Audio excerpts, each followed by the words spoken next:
Hey, Dave and Mackie.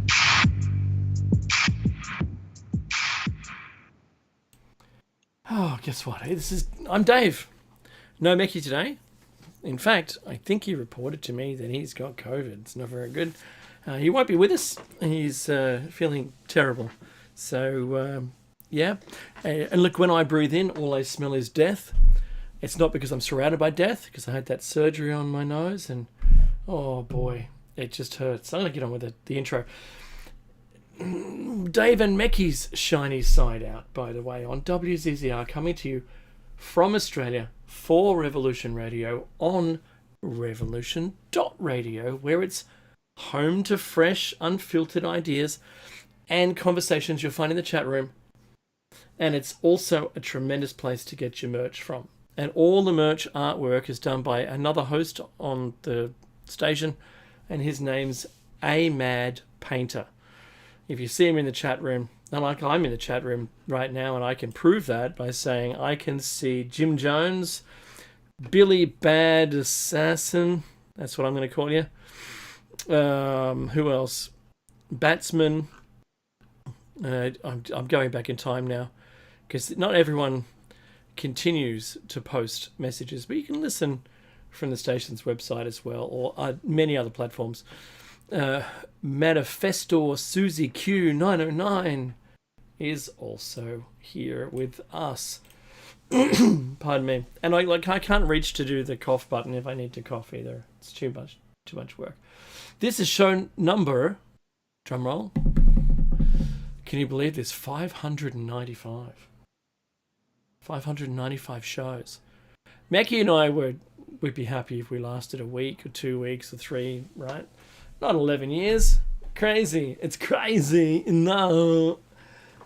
Anyway, so, and a shout out to the guy who encouraged me to do Christopher Walken. It's Tones. He knows who he is.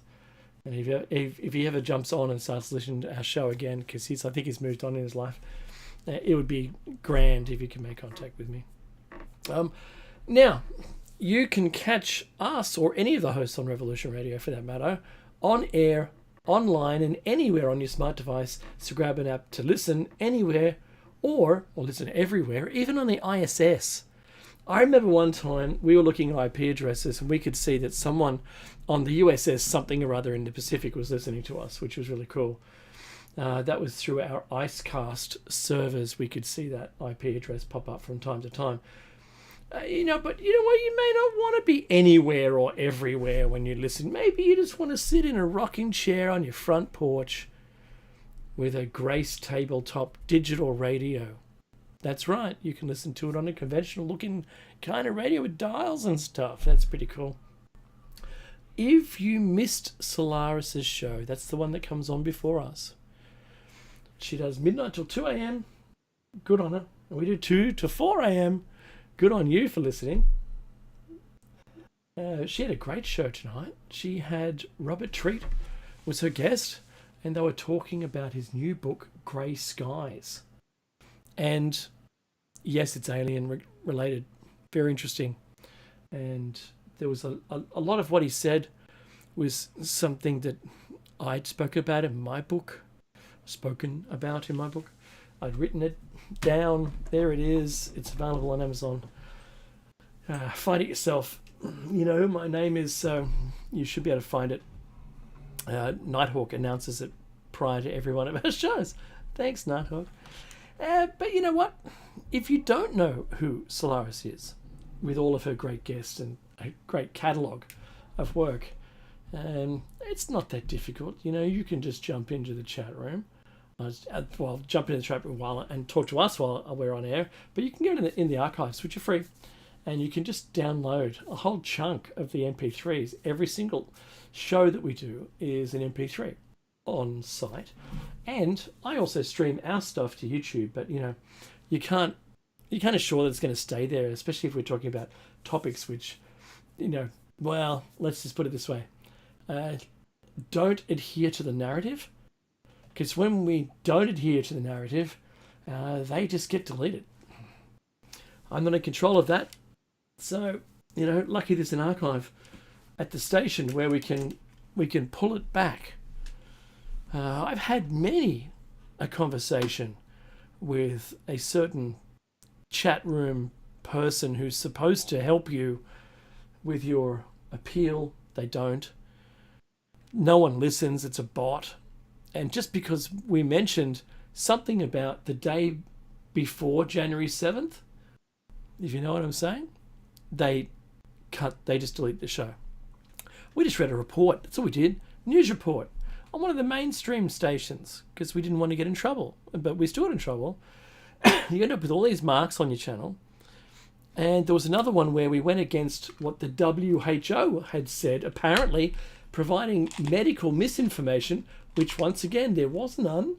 We were reading a story from the British Medical Journal, the BMJ, reputable, peer-reviewed story.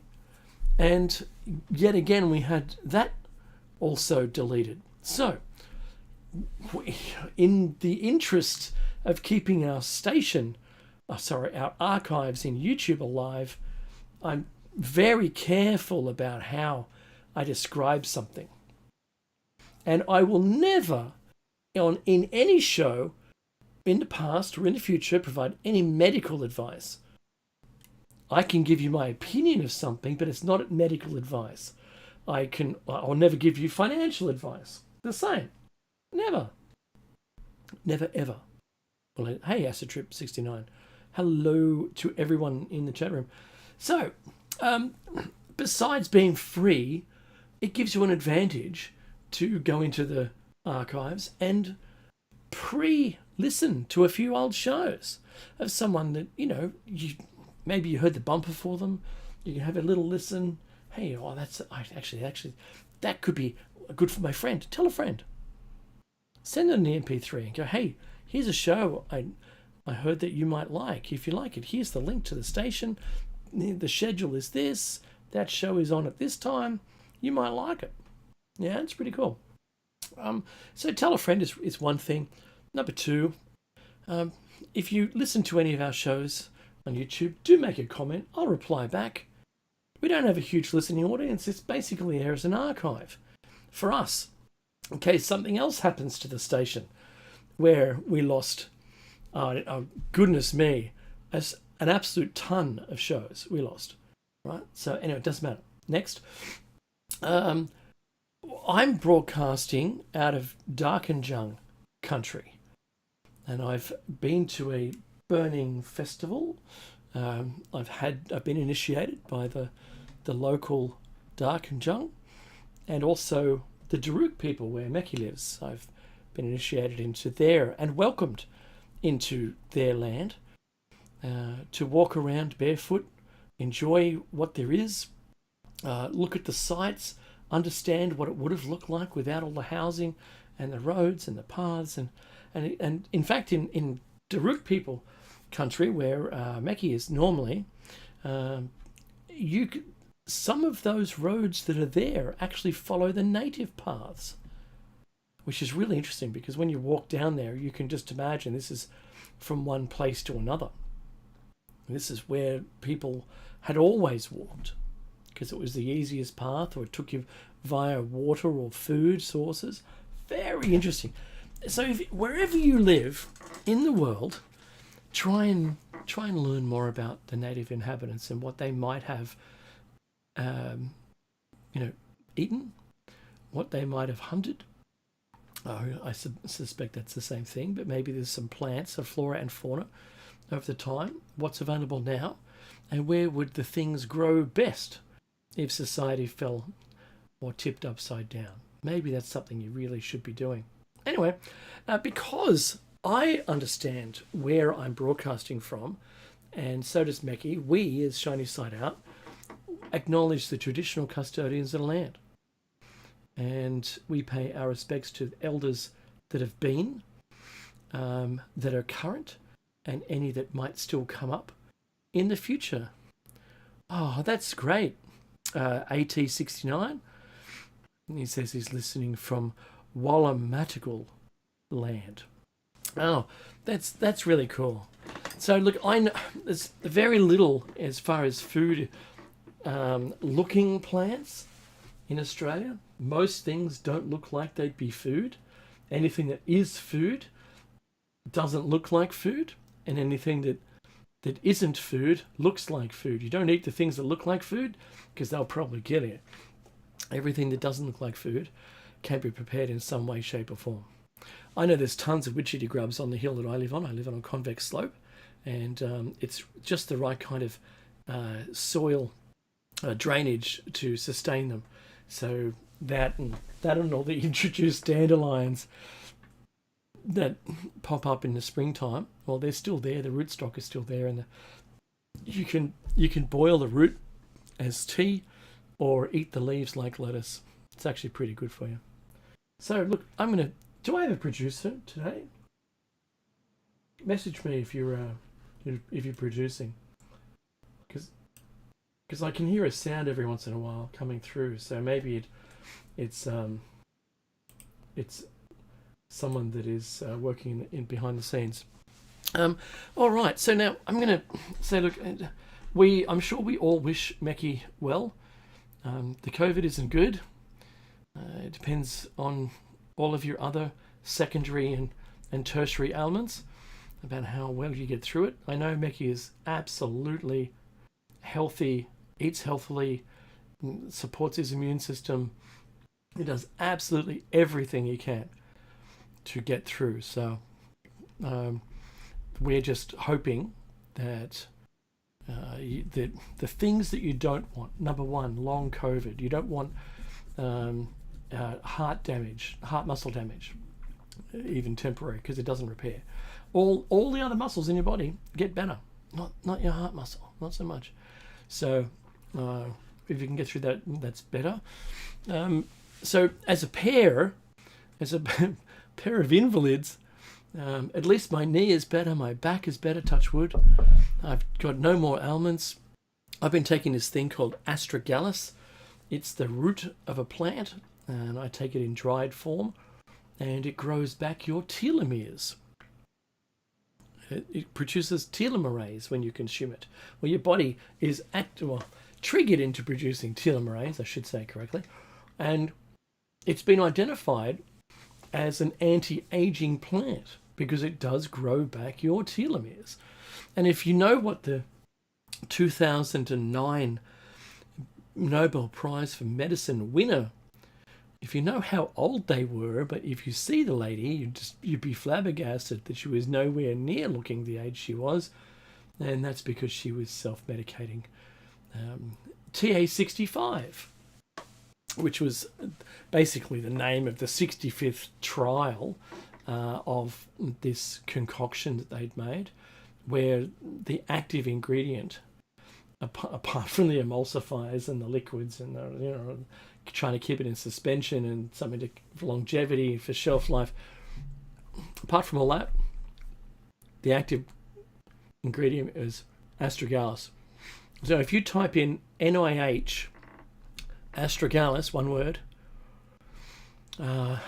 aging, just those three words will come up with a couple of really cool links, and one of which is a meta study conclusively says that it is an anti-aging product. Take it if you don't want to age.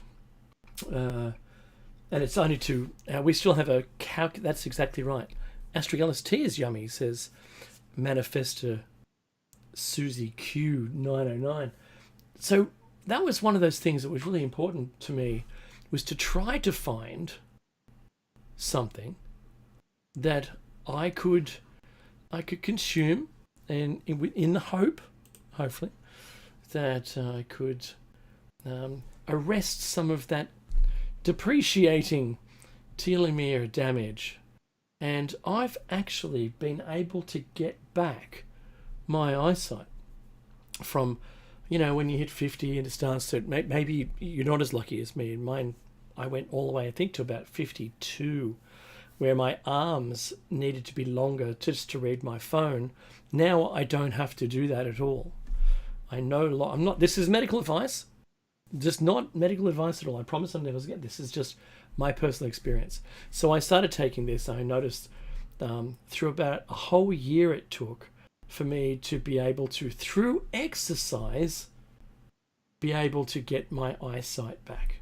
Because it was just relaxing, my muscles were relaxing, I couldn't do it. I ended up being prescribed glasses, and I could only see good when I wore them. When I took it off, they were actually, it was making my eyesight worse to wear them to see. And it was only for reading, from arm's length up to, up close. And everything else was fine, perfectly in focus. But what I'm seeing now is totally different. So I don't need them at all. I can read everything like I could before. I'm still at the point where I can't see my fingerprint up close. But I'm working on that, and I'll let everyone know how that goes. So it's not a miracle drug. It is exactly as I've stated, NIH, Nobel Prize, 2009 NIH meta-study, and then there's another study that they've got published on their website in their document archive, which is the NIH looked at the top 5 of these anti-aging products that actually work. So of all of them that work, they name each one and what each one contains, and a couple of them contain astragalus root, including TA65. That's how I learnt was what was in it, because they're pretty secretive otherwise. But to get it passed, you have to, have it, tested and confirmed that it's not rubbish, right? What you're selling. But if you want to buy TA65, I think it's like $3,000 a month or some ridiculous number, and it's only for the wealthy, because who's going to pay that? And $26 for 90 days for the exact same amount of astragalus from BioGlan is where I get mine from. It's just a readily available plant root. I haven't attempted to grow it myself to eliminate the processing, but one day I'll get there. But I'm encouraging some of my friends to take it, because there's no side effects list as long as your arm. It's a natural thing, and it appears to all intents and purposes to actually be the fountain of youth product that the Chinese emperor at one point was looking for, because their people said, hey, in this town, there was old people there, they said, but they all kind of looked young. And they go, you go back there and find that town. And there was no fountain of youth. There was no fountain. It was just simply part of their diet. And that was overlooked. Anyway, very strange. I'm just going to say that once again, who knew that this was a thing? So anyway, I'm going to move on. Now, I wrote down some topics to go through, because when Mackie messaged me a couple of hours back, I didn't really know where I was going to go. So, Acitrip 69. Do it if you haven't got my.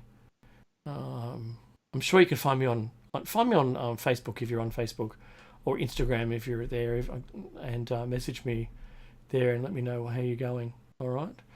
All right. Now, where am I? So, I wanted to. This is 595. Oh, that's right. Meckie would say 590 and 500. I really like how he does that. He kind of, breaks it into each of the components in hundreds. And anyway. So look, we all wish him well, and a speedy recovery. Eh? I think I had COVID last week, or the week before. I think the week before. I was just absolutely not myself. I was having all sorts of problems, and since my nose surgery, I've had to breathe with my mouth open, which is just awful. And you dehydrate super quick, because you're just expelling all of this moisture, and your mouth dries out, and just getting these little pockets of half an hour sleeps before I had another sip of water. It's awful, like honest, and not being able to breathe through my nose. But now I can. I'm really glad I can't. Well, I couldn't, because it smells like death. And the reason I know it smells like death is not because I actually have smelled death, but at the morgue. But no, there was a house that my then girlfriend and I were looking to rent, and this was in Redfern, near, we call it Everleigh Street. It's really called Eve Lee, but everyone calls it Everleigh.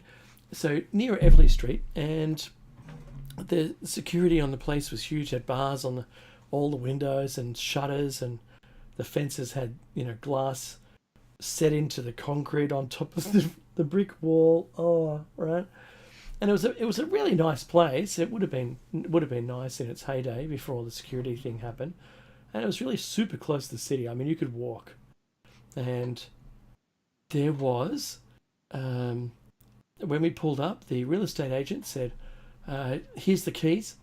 I said, "Oh, you're not going to come in?"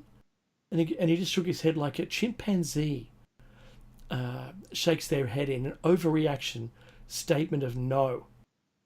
Right? So, "Oh no, don't. What's wrong with it?" He goes, "Oh, you'll find out."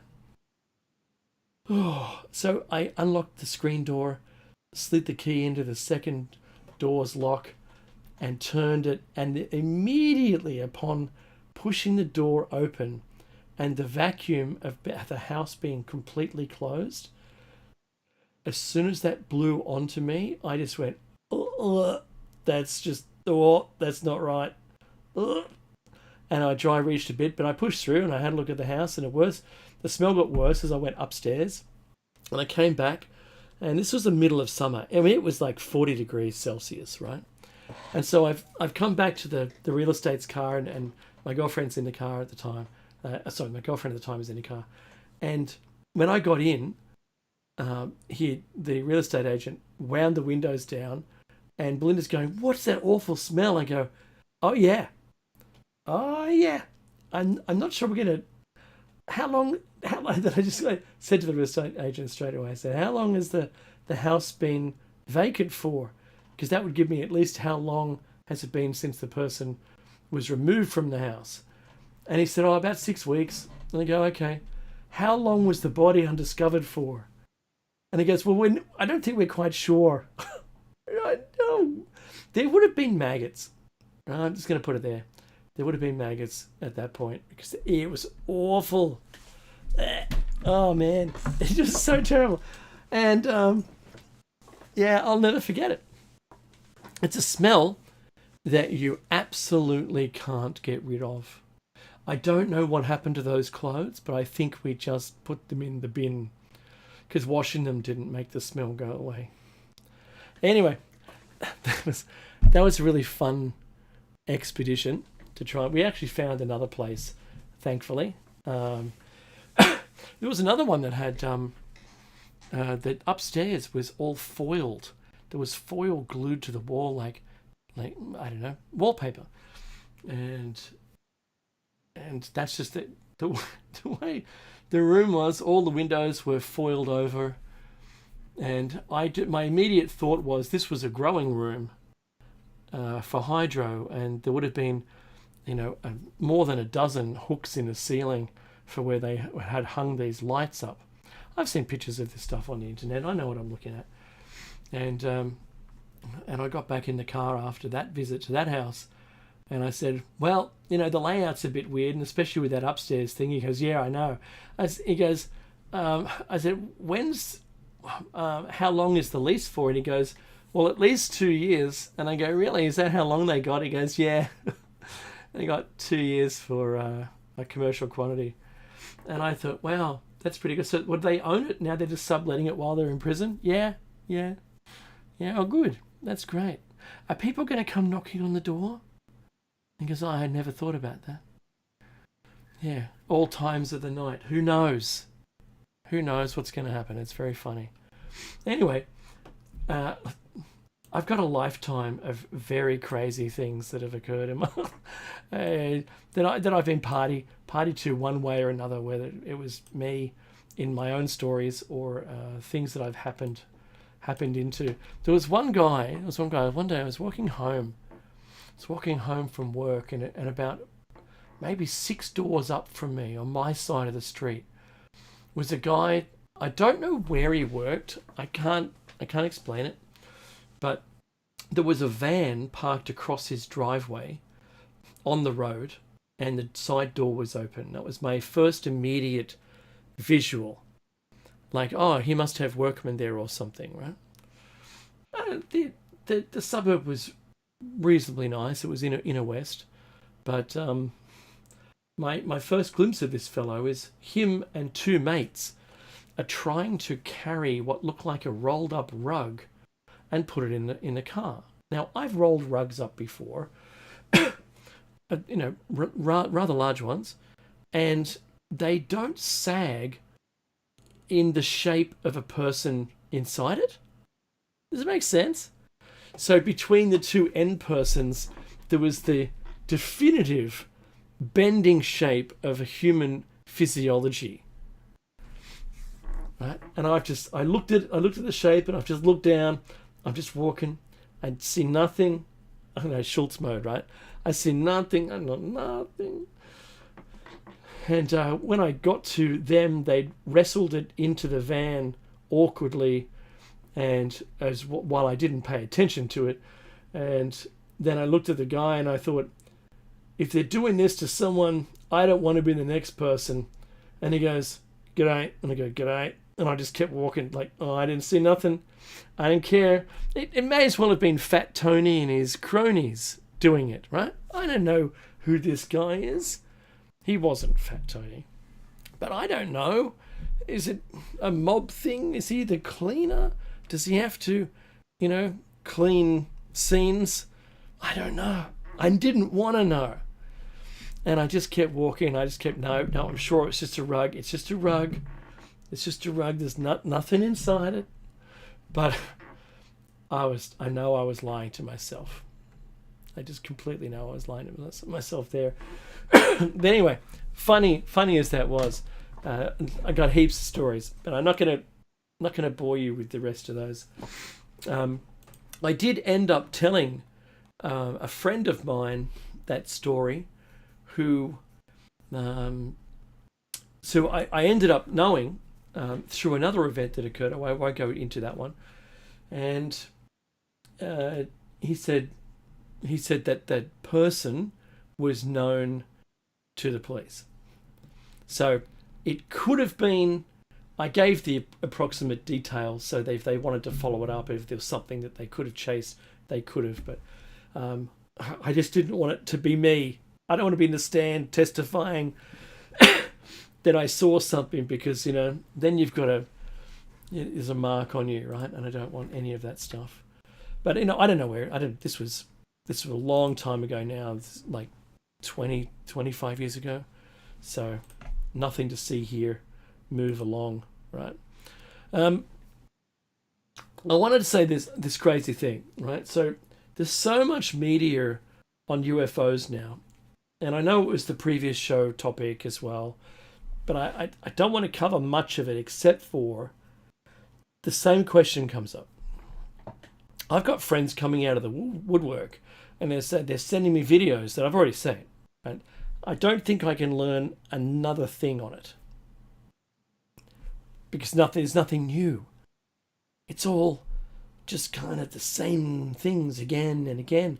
But the depth through which this is now pushing into society is a completely new depth.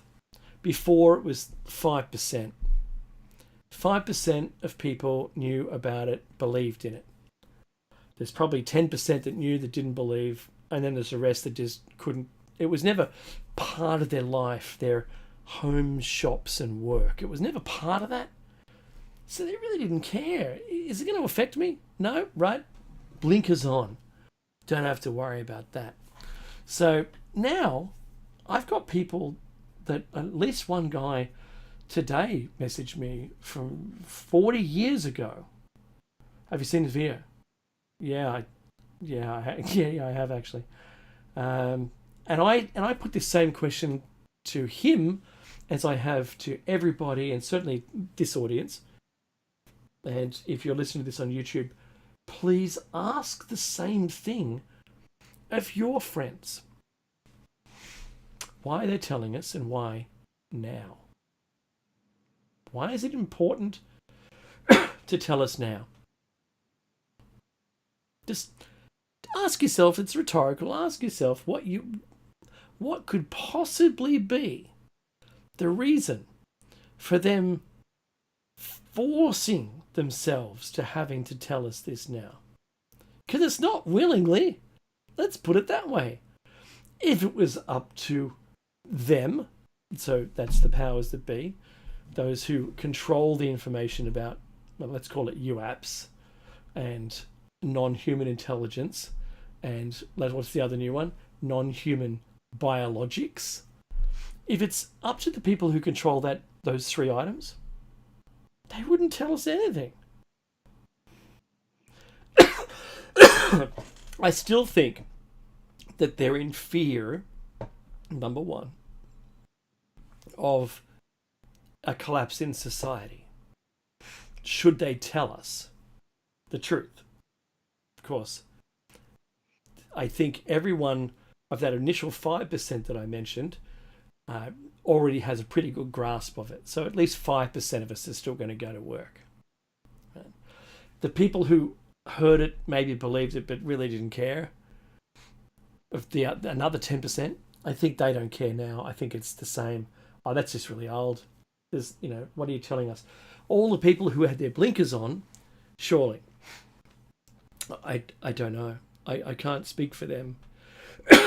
But their wide-eyed view of this is like they've suddenly, for the first time in their life, even ever heard that all of this stuff already existed.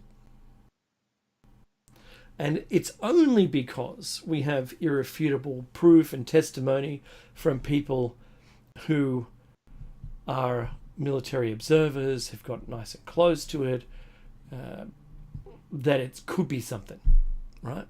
That's it. That's my final piece. I don't want to go any further because, I could use the next 25 minutes to reiterate everything that's already been said, and I think that's just a waste of time. So, what I wanted to do was talk to a point here. Firstly, the quick point. I got 2 points. The quick one is, can Trump run for president whilst in custody? I suppose custody is still innocent. And while he's been indicted for a ton of stuff that he's been innocent of. So, I'm going to ask the question, is it possible that the people who are more interested in running without him in the race are the ones pursuing this to the greatest extent of their abilities? That's the first question. The second question is, does it actually better Trump's position politically or worsen it? Trump's definitely getting a lot of media over it. And I think for the most part, anyone who voted for Trump is more likely to continue to vote for Trump. I think he's still beating Biden in the polls. I think it was like 43 to 41% or something. It's not going to take much to move Biden off his perch with all the corruption allegations that are being bandied around at the moment. And I think even CNN have let him go, because they'd been talking him up for so long that now they'd be party to the corruption by not reporting what they'd heard. And I think that could be like the death of CNN. I mean, it's still got to have some kind of opposition media, right? You can't just have a one-sided media. And for some reason, all of the media outlets have decided to become extremely narrowed and focused, laser focused, for instance, on a particular edge or slant, if you like. And therefore, they've attracted so many listeners that agree with the slant that now that's their demographic. Whether it's CNN, News Nation, because it's the UAP thing now, or it's Fox, or you name it, New York Times, I think they've just gone back on something recently as well that they've been portraying for such a long time as being real, and it wasn't. And they I think they issued an apology yesterday or something. So once you've got a very left or right leaning audience, they're your demographic, and you're going to lose them if you start going middle or you start talking about the opposition to your position. So if there was a single line and there was a line in the middle, none of the media sources are in the middle. So it doesn't matter who you are or where you are positioned on a line, you can't start talking about something that's anywhere other than your focal point. And that's really disappointing. So I think they need to take a big wake-up pill, recognize where they are, and be able to talk to the topics from the center and not look wishy-washy. Because you don't have to be a cheerleader for anyone. It's not your job. Remember, being a commentator, you don't support either team. Think about that. If the only thing the media did was support right and not wrong, or don't dismiss the words that are wrong, if all they did was support, I can't say justice, because the Department of Justice is owned by the left, for sure, because nothing happened to. I'm not going to even say the names. Nothing happened to that person, and nothing's happening to this family. Yeah, not in the way it should. And so as a result, it just makes the right more righteous, because they, you know what, we called it out, you did nothing. In fact, you supported the lies that went against the right. And that's CNN's problem.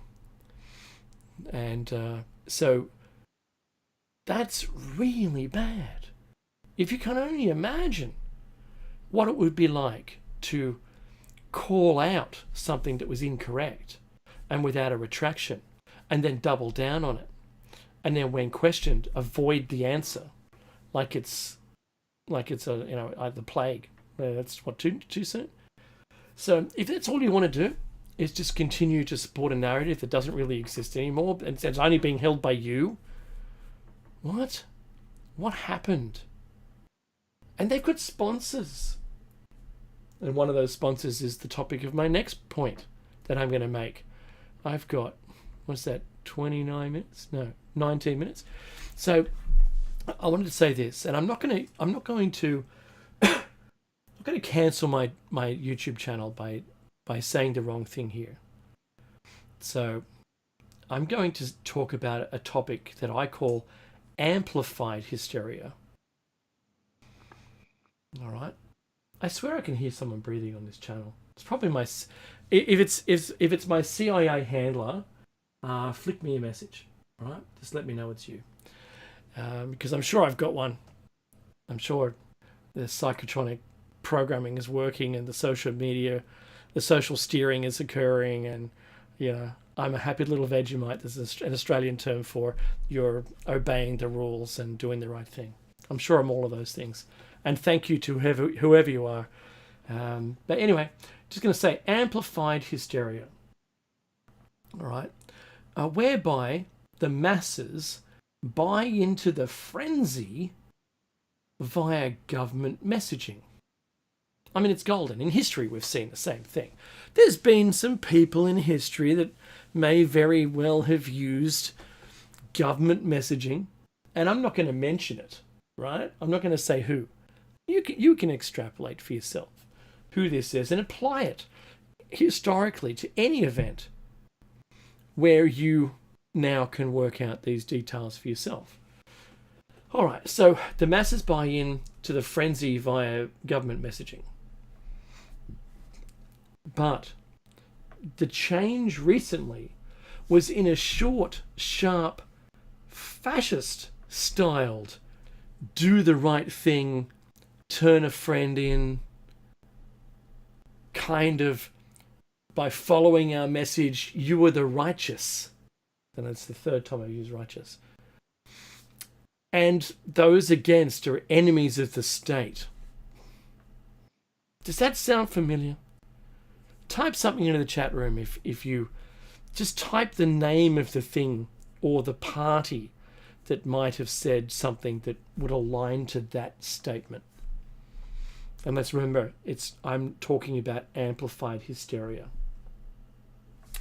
So in recent times, we've seen people who fought in the shopping centre over toilet paper. And it wasn't just isolated in Australia. There was many countries where very similar things happened because we were in limited supply. Granted, those people were doing what they thought. And I'm going to say, I think that they were sure that they had to take some kind of action. But dazed due to the messaging, were totally unable to think for themselves. No long game survival skills, for instance. Just what I need for tomorrow. That's what I think. So if you liken it to Close Encounters of the Third Kind, where the people were compelled to turn up at the Wyoming Devil's Tower, even against the messaging. They were compelled to go there. They didn't know why. Remember the French guy saying, "Why are you even here? But we told you there was a deadly gas. Why are you even here?" I don't know. And they had, does any I love this. Do any of these pictures look familiar? And one of them was the Devil's Tower. And he goes, "Yeah, I've got one of those in my lounge room." That was hilarious. All right, so everyone had a picture given to them, probably telepathically, downloaded. They had to act. They didn't know why. But each of those were invited to go on board the ship. Come to this thing. You're going to come with us. It's all good. Mind you, I mean, the irony there is each one of them had a close encounter. They could very well have just been abducted at that point and never come back. Whereas the little boy was abducted then and returned. Wow. You know, I think there's a couple of loose threads in that plot line, but I'll just keep moving. So, in the fight for toilet paper, the idea that they should have bought things that were long-term foods, toilet paper doesn't matter. You can wash your butt if you've run out. It's not a big deal.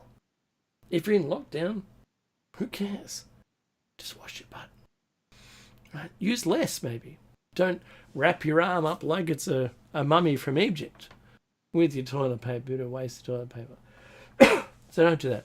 But no, to assist this, limits were placed on many items available in store, which amounted to like one per customer. You couldn't obtain flour. There was no canned goods left. It was all like emergency stuff that had already been purchased. There was nothing left to fight over. There was no pasta, so you couldn't buy flour to make your pasta.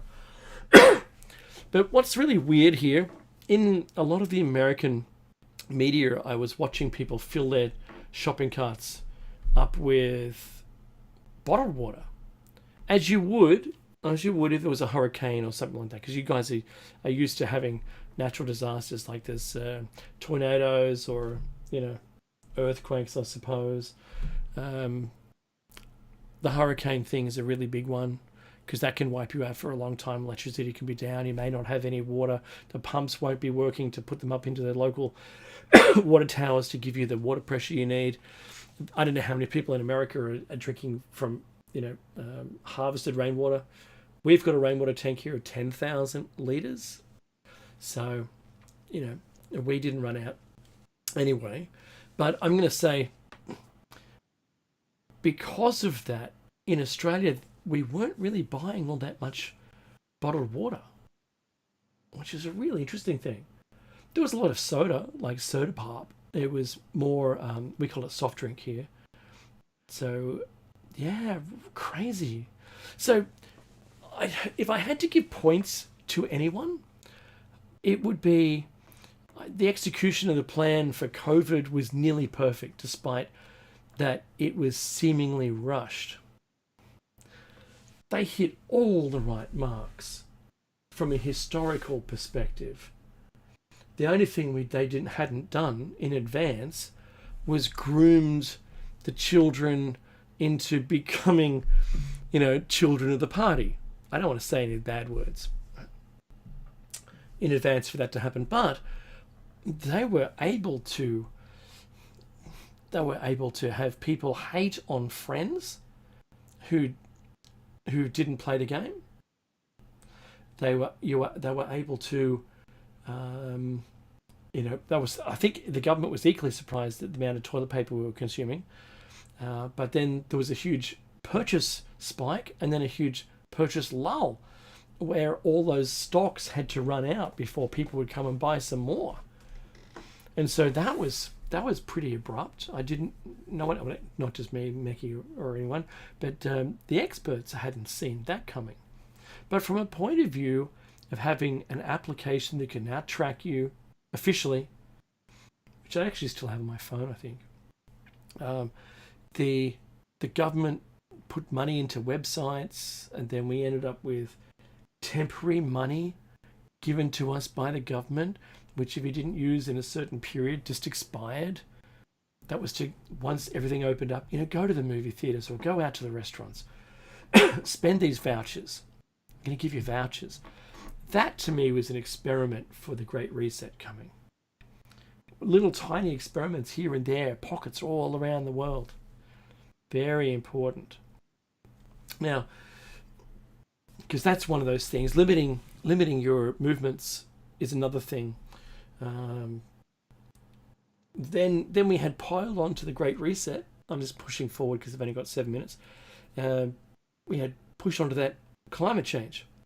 Now, look, I don't care whether you believe it or not. I really don't care your particular opinion, because look, this is my show, and I can say what you want. If you don't agree with me, I really don't care.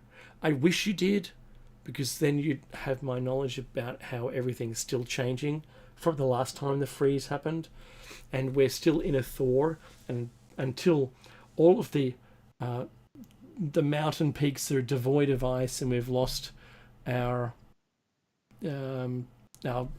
poles, our icy poles. Until we've lost those, we're still in a thaw, and the potential for the sea level to rise is still there because that's captured water. And if that's not sitting on land and it's now in the ocean, the ocean level is higher.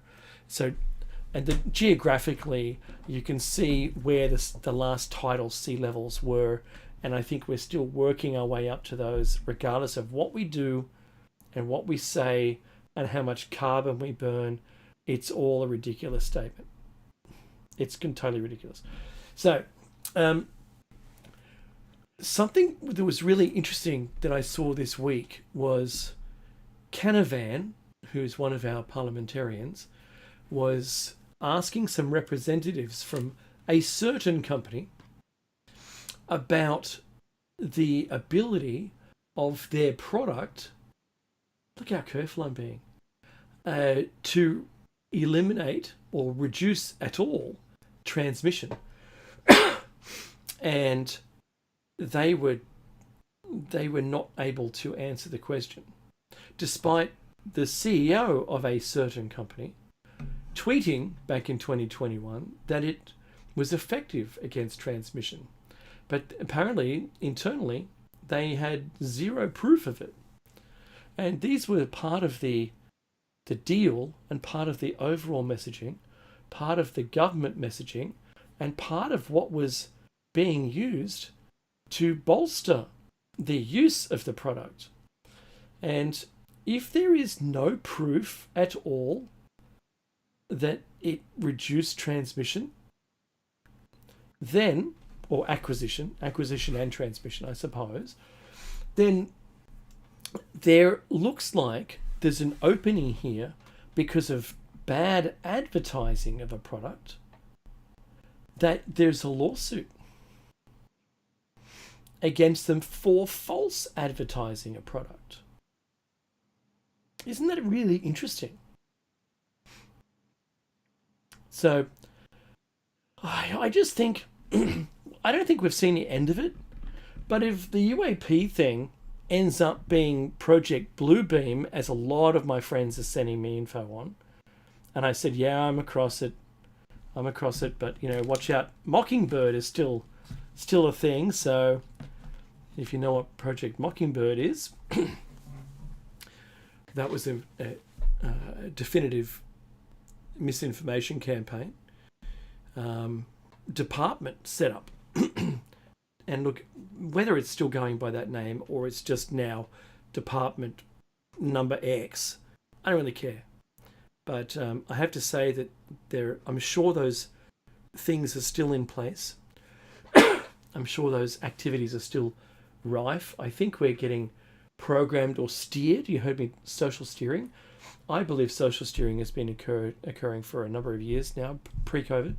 But now I think their algorithms are quite good. So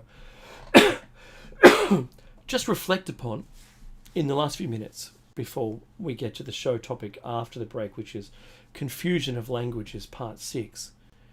I'm going to continue with the show notes. I wanted to say, pardon me, it's the night air starting to affect me. I wanted to say that I don't think, sorry, that's right. I wanted you to reflect.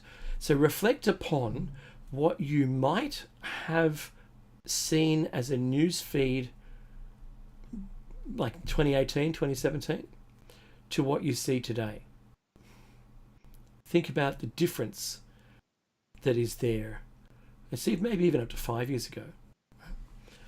Because I've definitely noticed a huge difference in what there is in my feed. And it's not because I've hit like, because I hit like on everything. So I would imagine that there wouldn't be anything new.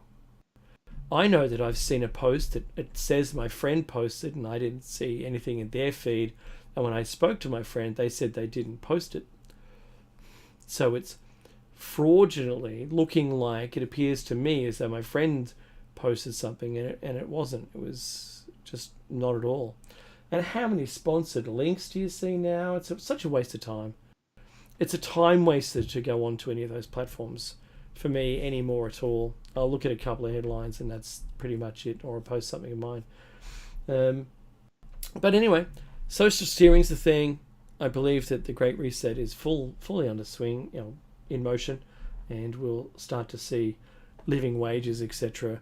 I've even heard the bargain that's going to be undertaken, possibly, it's only hearsay, that for the chip in your hand, they'll give you $2,000. Woohoo. You know what I could do with $2,000? Wow. That'd be pretty good. I'd like that. But, I might ask for more. But I won't get more, because that's all you get. So, and the living wage, I suspect that would be then notified through the government to your employer. There's the music. And your employer would deduct that amount from the amount of money that your agreement was for, so you still had to work.